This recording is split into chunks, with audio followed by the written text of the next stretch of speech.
Hi, my name is Zania, and welcome to the Dope Student Podcast. Today, we have a guest here. Who do we have here today? Good day. I'm State Representative Jordan Harris. All right, so today we're going to be asking you some questions. First question is, you've been a strong advocate for education in Philadelphia. What inspired you to pursue a career in politics, and how did your own education shape your journey? Wow. Well, first of all, thank you for being here, and thank you all for having me here for the Dope Student Podcast. I'm so glad to be here with you today. Look, I grew up in South Philadelphia, and I was educated in Philadelphia schools my whole life. And what I learned at an early age is that all schools weren't the same. They weren't made the same. They didn't have the same opportunities. The students from those schools didn't get the same options and experiences.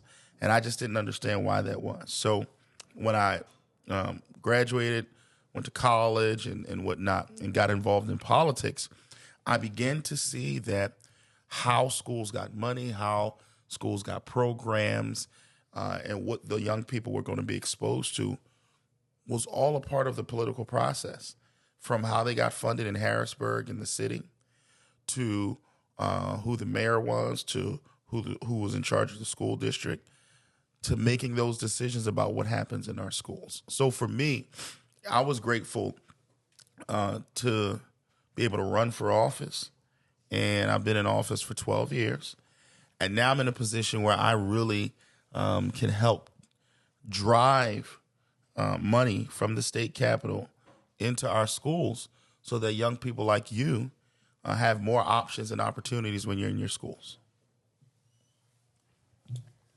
Second question is, Mayfair CTE is one of the only trades and solar program in the Philadelphia School District. What role do you think programs like this play in preparing students for the future workforce? Well, I think it's big. I mean, listen, some of you may go to college. Some of you may not want to go to college.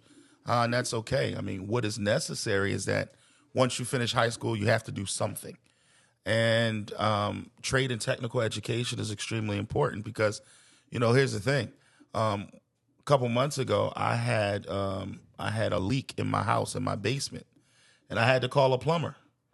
And that plumber charged me thousands of dollars to only be in my house for a few hours, right?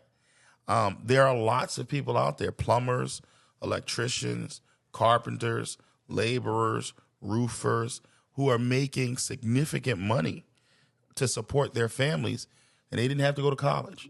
So programs like this one here and programs like we see across the city in many of our schools are extremely important. Here's the thing. You can't want to be what you don't know. So if you don't know that these opportunities and options exist, you can't say, I want to be a plumber, right? So it is our job as government to provide resources so that you guys get exposed to as many things as possible so you can make a decision on what it is you actually enjoy. Since this is the only middle school solar program in the country, how do you see renewable energy impacting Philadelphia's economy and job market in the coming years? So, it's interesting. One of my colleagues, Representative Elizabeth Fiedler, has been really pushing us on solar for schools. And what that is basically us providing money for schools to have solar panels on them so that they can lower their energy costs and so that they can get into the renewable energy space. So just this year, in this year's budget, we put $25 million aside for solar for schools. Now, that's a small amount of money for the whole state, but it helps get us started with investing in renewables. Think about it this way. Think about your if you were an adult, okay, and think about, you had your own family budget, and I told you every month you're spending $500 a month for your electric cost. Now, think about putting a solar panel on the top of your house. It's an investment, but now instead of your electric bill being $500 a month, maybe it's cut in half and it's only $250 because instead of using the electric that comes from PECO, which is our electric company here in Philadelphia, you're getting solar energy, and that's charging the battery in your house, and that is, powering your your refrigerator and your lights and the TV and all of those things. Those things are those technologies are here and are being even further developed. So we as a state need to do our job of investing in those as well. What steps can local or state governments take to provide more resources for schools to offer trades programs like the one at Mayfair? Sure. So I'm the appropriations chairman in the House. So what that means is I'm the head of the committee that deals with the budget in Harrisburg. So let me ask you a question. How much do you think the state budget is? How much money do you think we spend in Harrisburg? Now, before you answer, I want you to think about all of the things that you might like. We pay for schools, roads and bridges, state police, prisons, Department of Human Services. Like if grandma gets sick, nursing homes, all of that stuff we pay for, right? How much do you think the state's budget is? At least millions of dollars. Is it millions of dollars? Or billions. Sound engineer, how much do you think? I believe around 100-something thousand. $47.6 billion was our budget last year. This year, $47.6 billion. Did y'all hear that? $47.6 billion, right? That's how much money in state dollars we spend. Now, it's even more money when you add in some of the federal dollars. It goes over $100 billion. But just the state money, $47.6 billion, right? So as the appropriations chair, I'm tasked with working with my caucus, working with the governor, working with the state senate, and how we distribute and send all of that money out. So this year, we were able to send out more than 1.1 billion new dollars to schools in Pennsylvania. But here's the thing that was really important, is that in addition to that, $500 million went into a formula, which is how the money decides what school districts the money go to. That formula looked at school districts that needed the money the most. So $500 million went through that formula so that we can get the dollars to the school districts that we know need it. School districts like the School District of Philadelphia. And the School District of Philadelphia by itself in this year's budget, $231 million new dollars. And that money is to help fund programs like this and other career and technical education programs across the city of Philadelphia. What's the biggest challenge you face when trying to push for education reform in Philadelphia? And what solutions are you currently advocating for?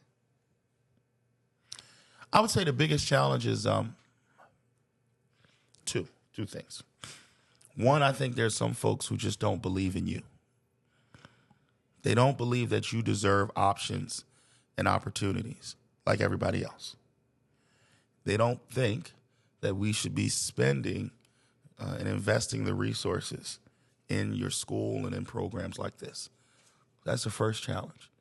The second challenge is that, while $47.6 billion sounds like a lot of money, and it is not an infinite amount of money. So when you have people from all over the state, like Pennsylvania is huge. I don't think a lot of people know. Excuse me, my allergies act up. You can drive from one part of Pennsylvania all the way out to Erie, Pennsylvania. It'll take you 7, maybe 8 hours if you go from the southernmost part in Delaware County all the way out there, 7, 8 hours to drive, okay? Pennsylvania is so big that if you go to Erie, on the other side of Erie is Canada, the country, right? That's how big Pennsylvania is. So when you look at how big Pennsylvania is, people from all over the state want the state's money. They think they deserve it more than this one and that one.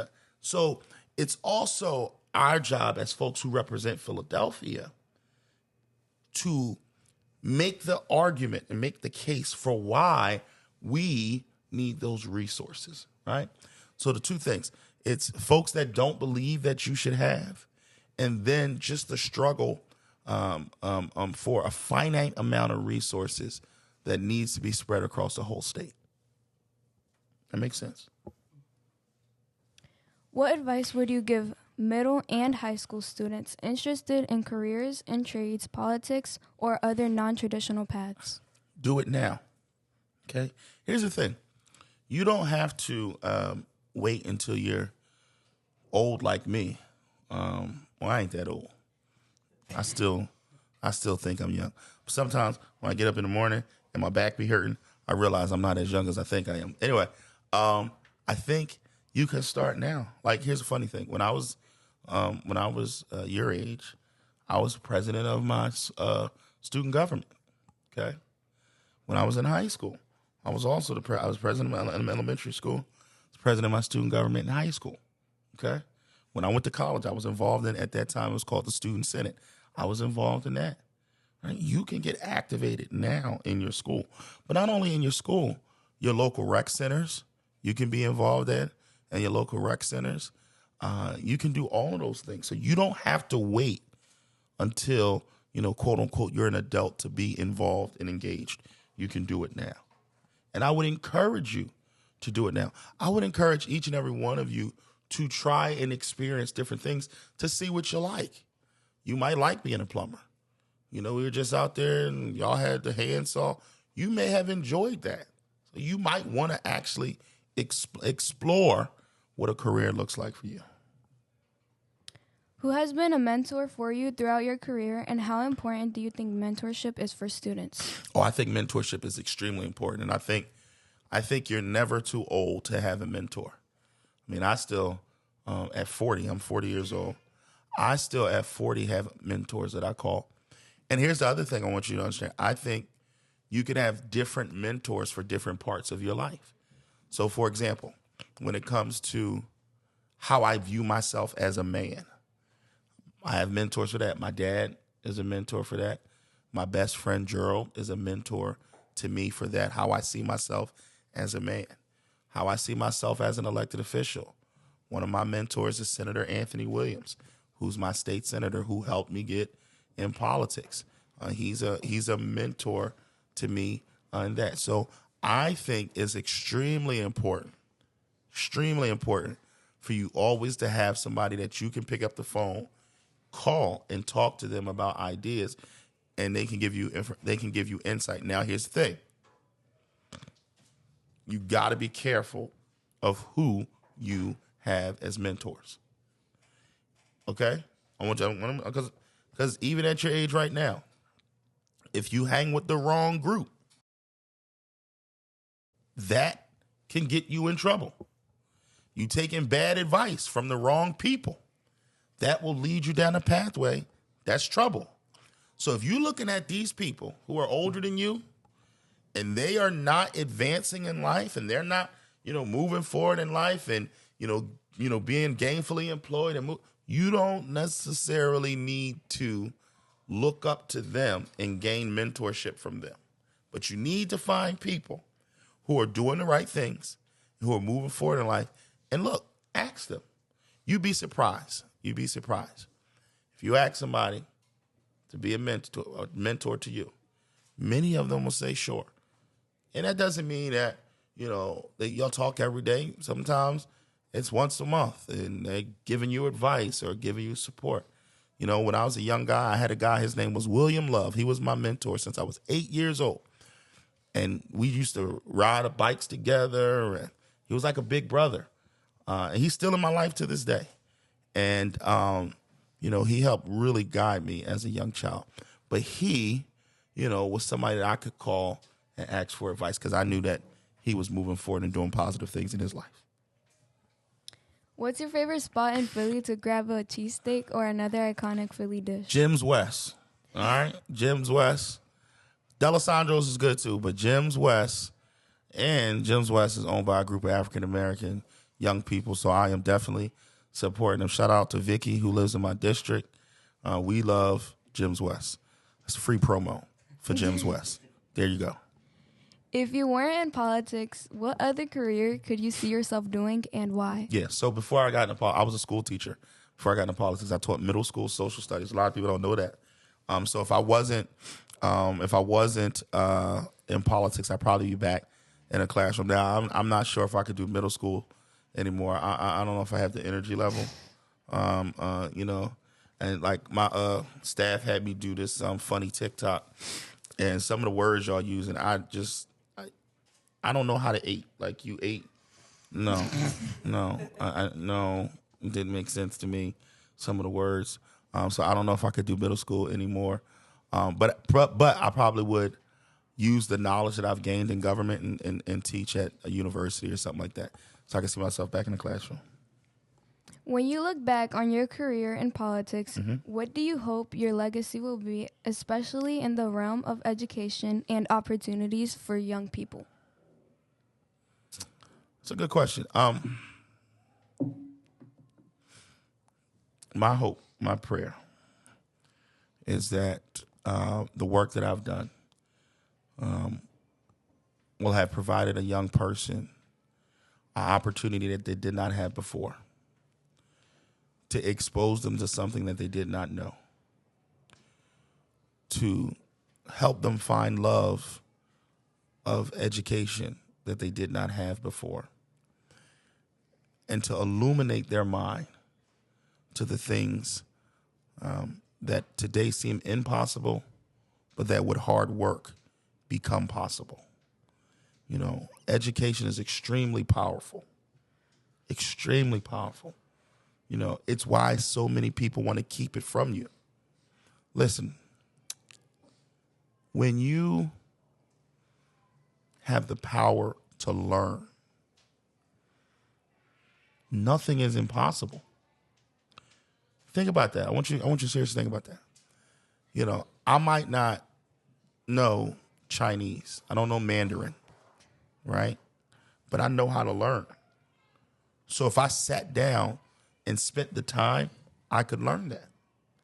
I don't know how to build a house, but I know how to read. I have an ability to learn. So if I put myself in that environment, I'm going to learn how to do it, right?